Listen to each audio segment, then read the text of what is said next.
Fala galera, beleza? Diego LC10 do blog Café com Redes. Pessoal, voltando aqui com a nossa playlist de Cisco Catalyst SD-WAN. Dessa vez eu vou falar um pouquinho sobre as features de segurança do SD-WAN Cisco, galera. Para quem não sabe aí, o SD-WAN Cisco ele traz algumas features já por default dentro do vManager aqui. E aí você pode habilitar essas features vindo aqui em Configuration e Security, tá galera? Só que para você utilizar essas features de segurança, primeiro você vai precisar baixar um arquivinho chamado deixa eu confirmar aqui, peraí. Vai precisar baixar esse arquivinho aqui, que é o UTD Engine for iOS XE SD-WAN, tá galera? O que acontece? Dependendo da plataforma que você estiver utilizando aí, por exemplo, a 8000V ou CSR 1000V, você precisa desse cara aqui conforme a plataforma que você vai estar utilizando. Se for o ISR, por exemplo, um CSR 1000V, cada um deles você vai precisar baixar esse cara. Então assim galera, depois que você fizer o download desse arquivinho dentro do site da Cisco, tem um procedimento que a Cisco recomenda você fazer, que é fazer a instalação direto do software Images, Virtual Images dentro do vManager, que eu vou mostrar para vocês aqui. É esse cara aqui, praticamente, bem simples, mas eu queria mostrar também esse cara aqui, que é o Supported Platforms. O que acontece, galera? Dependendo da feature que você for habilitar, você vai precisar aí de mais recurso da sua caixa, tá? Por exemplo, se você tem aí uma caixa, um 8000V aí, que você está utilizando em produção, você vai precisar de pelo menos 16 GB de RAM, tá? 16 GB de boot flash e 16 GB de RAM para habilitar essas features de segurança na caixa. ISR 4331, por exemplo, se você tiver na sua produção, aqui ele mostra aqui o impacto dentro da plataforma e realmente assim, você precisa fazer esse provisionamento antes de habilitar as features dentro do seu Fabric de SD-WAN, tá? Aqui no nosso laboratório em si, eu só tenho 2 CSR 1000Vs e tenho 2 Cisco VIP telas. Então eu não vou conseguir fazer a instalação completa, mas eu vou mostrar para vocês aqui como é que funciona a criação de política. É bem simples e é bem bacana de fazer, tá bom? Então o primeiro passo aqui, galera, aqui dentro do vManager, a gente vai precisar vir aqui em manutenção, maintenance, vai vir aqui em Software Repository e aqui em Virtual Images você vai fazer o upload desse cara, pode ser tanto no vManager ou em um remote server, tá? Eu fiz aqui direto no próprio vManager, é um arquivinho pequenininho de 50 megas mais ou menos, 52 megas, e ele vai ser um serviço, um service type aí de app hosting, galera. É o mesmo modelo que você tem aí para o aplicativo do ThousandEyes, quando você vai fazer a instalação no seu roteador. Então ele cria como se fosse um container dentro do roteador e essa aplicação dentro desse container vai ficar responsável aí por toda a parte de segurança dentro da caixa, tá galera? Então assim, depois que você tem esse cara instalado aí no seu vManager, você já consegue adicionar a política, que é o próximo passo que eu vou fazer aqui, tá? Então eu vou vir aqui, Configurations, Security. Você vai ver aqui que ele é praticamente a mesma dashboard das policies que você cria, tanto da Centralized quanto da Localized Policy, mas você tem aqui algumas opções de segurança diferentes, tá? Então assim, se você clicar aqui em Custom Options, você vai ver aqui que você vai ter uma série de listas, Policies, Umbrella Registration e Thread Grid API Key. Então assim, o primeiro passo vai ser entrar em lists. Aqui em lists você vai ver que são praticamente as mesmas listas que você já criou nas suas políticas centralized, Você pode ver aqui que os applications são os mesmos que eu já tinha criado antes. Data prefix, vou ter os prefixos também, mas a grande diferença vai ser aqui em zones, tá, galera? Como que funciona aí essa parte de security dentro dos vEdges e dos equipamentos Cisco em si? Eles vão ser baseados em zonas, tá? O que você vai fazer? Se você tiver, por exemplo, uma VPN 1, que é a VPN de serviço de um site, e você tiver uma VPN 10, que é uma VPN aí que você utilize para sair para a internet, para fazer o DIA em si, você precisa criar essa comunicação em zonas, tá? Por exemplo, VPN 1, VPN 2, VPN 3, que são as VPNs de serviço do site 400, você cria uma rule, uma política para que ele possa sair para VPN 10, por exemplo, que seria a VPN de DIA, de saída de internet, beleza? Então ele é baseado em zona, tá, galera? Eu vou criar uma nova zona aqui, vou criar aqui zona de inside, por exemplo, e aqui na zona de inside vou adicionar que a minha VPN 1 é a de inside.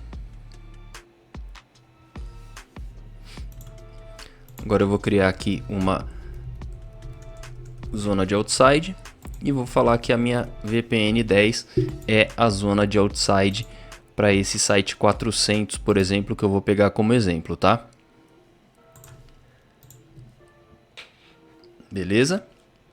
Eu posso criar aqui algumas assinaturas também, se você quiser criar assinaturas de IPS, allow a URL list, block URL list, então você pode criar listas de bloqueio de URL e de permissão, no caso, se você quiser criar uma whitelist. Você pode criar um domain list também para ser inspecionado. Port list, você pode criar aqui os port lists, os ranges das portas que vão ser permitidas ou não. Protocolos. Rule set, então você tem alguns rule sets aqui que você pode criar. Geolocalização e object group, você também pode criar alguns objetos aí para você utilizar na sua política, tá, galera? Eu não vou criar nada disso, eu vou mostrar só o básico mesmo aqui. Então eu vou aqui clicar em Add Security Policy.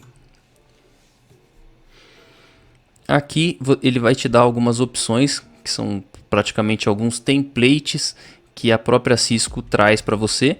Por exemplo, se você quiser um template de compliance, que vai ser um application firewall, um intrusion, um IPS em si e um TLS SSL decryption, você clica aqui nesse primeiro, ele vai criar o template já meio que de forma mais simples para você só ir configurando o que é source destination, source port, destination port, e fica da forma mais simples o possível aí para você. Você tem aqui também um de guest access, um de direct cloud access também, que aqui ele vai te dar umas opções a mais, como DNS security e o AMP, que é o Advanced Malware Protection. DIA, galera, você tem a opção de DIA, quando você quer adicionar um pouquinho mais de segurança aí no Direct Internet Access. Você pode colocar aqui o Application Firewall, o IPS, URL Filtering. Você pode colocar também o AMP, DNS Security e o TLS SSL Decryption, tá, galera? Lembrando que a cada feature que você vai adicionando é um pouquinho mais de memória que a caixa vai consumir, tá? Aqui também Application Quality Experience e um custom que você pode colocar tudo que você quiser aí, tá, galera? Eu vou mostrar aqui como é que é um de compliance bem simples, tá? Primeiro passo aqui, você vai adicionar um Firewall Policy. Então eu vou criar uma nova Firewall Policy. Você vai ver aqui que ele vai ter o Source e o Destination e aqui Apply Zone Pairs. Então você vai ter que selecionar aqui qual a zona de origem e qual é a zona de destino, tá? Então vou colocar aqui de inside para outside, vou dar um save, vou colocar o nome e a description, que são obrigatórias, e aqui você vai criar uma add rule. Então você vai colocar aqui um add rule ou um add rule set rule, tá galera? Eu uso sempre o add rule aqui, que é um pouco mais simples, mas se você tiver um ambiente maior, você pode criar uma série de regras aí, conforme você precisar. Aqui ele é praticamente um firewall mesmo, então ele vai ter aí a ordem em que a regra vai ser lida, por exemplo, regra 1 vai ser lida primeiro, depois regra 2, regra 3, regra 4 e assim em diante. O nome da regra, você pode colocar um nome que você quiser. E uma action, tá galera? Então, por exemplo, você tem a action de inspect para ele ser inspecionado o tráfego, pass vai passar, ou drop em si. Então eu vou colocar aqui um pass, aqui se você quiser que logue essa regra ou não. Então geralmente a gente cria o log aí só para os denies, para o pass a gente não loga. Aqui, source. O source, quando eu clicar aqui, você vai ver que ele vai aparecer aquelas listas que a gente criou anteriormente.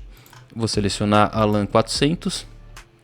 Você pode colocar aqui o prefixo também, ou IPv4 variable também. Pode ser um FQDN ou geolocalização, tá galera? Você pode usar AND ou OR. Então se você colocar aqui um FQDN da LAN 400 mais um FQDN em si, mais uma geolocalização, você der um save, ele vai colocar esse AND ou OR aí como operação lógica, tá galera? Eu vou colocar aqui o source port, eu não vou colocar nada no momento, destination também nada, mas você pode criar uma prefix list aí que você quiser. Destination port, você pode selecionar uma lista ou criar aqui um range ou colocar a porta que você quer. Por exemplo, eu vou colocar a porta 80, protocolo se você quiser adicionar, e um application list to drop. Você pode adicionar também uma lista de aplicações para dropar. Vou dar um save, ele criou a primeira rule aqui. Detalhe, aqui você pode colocar o default action, que é drop ou pass, mas ele funciona como um firewall normal. Vou criar mais uma regrinha aqui bem besta, só para tráfego web.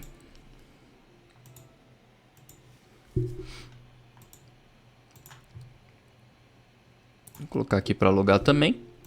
Beleza, quando eu der um save firewall policies, ele vai passar para a próxima parte, que é aqui. Ele criou essa parte dessa regra em si. Você pode incrementar aí da forma que você quiser.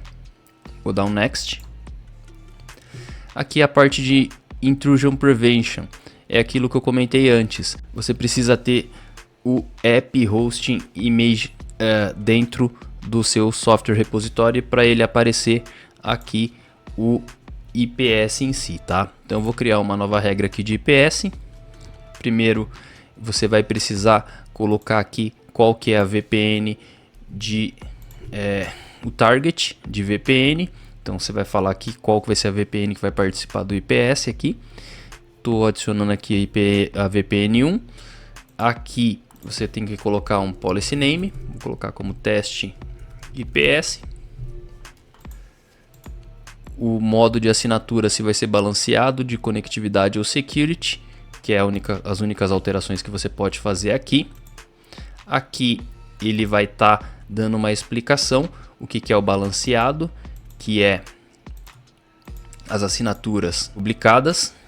Deixa eu mostrar aqui Connectivity. Connectivity CVSS Score 10 ou publicados com pelo menos 2 anos. E Security maior ou igual a 8, publicado nos últimos 3 anos, com uma regra aqui que ele está explicando malware, CNC, exploit kits, SQL injection, blacklist, app, detect rules, tá? Então você pode só alterar esse tipo de assinatura. O modo de inspeção, que se vai ser em modo detection, que é o IDS em si, ou protection, que é o IPS, caso ele receba e inspecione algum tráfego, ele já vai dropar ou só vai detectar. E aqui em Advanced você pode criar uma whitelist de assinaturas em si, tá? E aqui os logs, você pode colocar qual tipo de log alert que você vai receber caso você receba esse alerta do IPS em si, tá, galera? Vou dar um Save Intrusion Prevention Policy, ele vai aparecer aqui pra gente. Vou dar um Next. Aqui ele tem uma opção de TLS SSL Decryption também. Vou dar uma ADD. Aqui ele vai aparecer como desabilitado porque você precisa configurar um certificado aí, uma autoridade de certificado. Nesse caso eu vou usar o vManager como CA. E aqui você precisa colocar algumas opções aí. E tem várias opções aqui, mas eu não vou fazer isso daqui não. Vai demorar bastante para fazer essa parte de certificado. Eu vou dar um cancel, só vou mostrar para vocês que aí você pode fazer o SSL Decryption também, tá, galera? Aqui ele vai ter summary do que você criou até agora. Então vou criar aqui um nome que é o Security Policy. Nessa parte aqui você tem algumas opções adicionais. Por exemplo, fazer o bypass da política para o tráfego da VPN 0. Se você estiver recebendo um SymFlood, o que você vai fazer? Você pode dar um limite nesse cara. Tem várias opções aqui de IPS, um syslog externo para mandar os logs em si. Mas eu vou dar um preview para vocês verem como é que ficou a configuração. Essa daqui é a configuração que vai ser adicionada. Vou dar um Save Policy.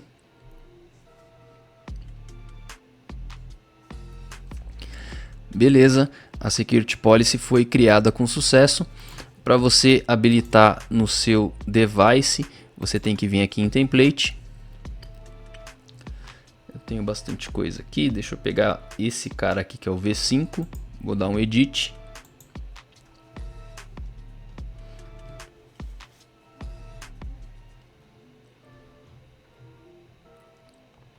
Lá em Additional Templates, você vai vir aqui em Security Policy, ele vai aparecer aqui para você fazer a instalação. E aqui tem o Container Profile, que é aquele UTD, aquele arquivinho que você adicionou lá. Deixa eu dar um update, vou dar um Next aqui para ele fazer essa instalação. Vou clicar aqui, beleza, galera. Agora eu vou dar um Config Diff aqui. E eu vou mostrar a diferença das configurações em si. Ele criou essa parte da configuração. Tem uma Access List estendida aqui, que foi o que foi criado também. Tem a Policy e SYNAT aqui, para essa VRF em si. Tem esse teste aqui, que é os PES, de fazer o log em si, que é a parte da Policy em si. E é o que seria aplicado. O Virtual Port Group seria a interface virtual que esse cara vai criar. É a mesma situação quando você instala aí o ThousandEyes dentro dos routers. Tem algumas configurações aqui dos objetos. A parte das zonas, a Security Inside e a Security Outside. E o App Host aqui do UTD, como que ele vai ser configurado em si, tá, galera? Tem bastante configuração a mais aí na parte de security. Eu não vou dar um apply nessa configuração porque esse meu host aqui ele tá com 8 MB de RAM, se não me engano, e eu acredito que ele não vai funcionar se eu fizer isso. Provavelmente a gente vai perder só tempo aqui da gravação. É bem bacana, funciona bem, tá, pessoal? Eu já vi funcionando para DIA. Para DIA ele faz essa inspeção e tem muita integração aí com o Umbrella, com o AMP mesmo. Você pode colocar bastante coisa do AMP para funcionar. Assim, eu pediria para vocês tomarem cuidado para quando vocês forem criar qualquer tipo de configuração de security para data center. Tem que tomar um pouquinho de cuidado, fazer em janela e, se possível, ter a ajuda da Cisco aí para fazer qualquer tipo de configuração no seu data center. Mas para os branches aí, acho que funciona muito bem. E assim, vale muito a pena porque você acaba meio que retirando aí um equipamento do caminho. Por exemplo, se você quiser fazer que o router SD-WAN seja um firewall mais um IPS, IDS, um Web Content e também que tem integração aí com as aplicações na nuvem, como o AMP, como Security in Cloud, como diversas features aí que a Cisco está trazendo na parte de security, vai valer muito a pena. Inclusive, tem muita gente que está migrando para o Cisco SD-WAN por essa integração dos equipamentos com a parte de security e para manter o site remoto aí, o branch, um pouco mais seguro, sem precisar investir tanto, tá bom, galera? Vídeo rápido aí, acho que foram uns 20 e poucos minutos aí, mas demonstrando aí toda a parte de policy de security. É bem bacana, eu não acho que tenha muito conteúdo aí sobre security em SD-WAN Cisco, tá bom, galera? Valeu, abraço!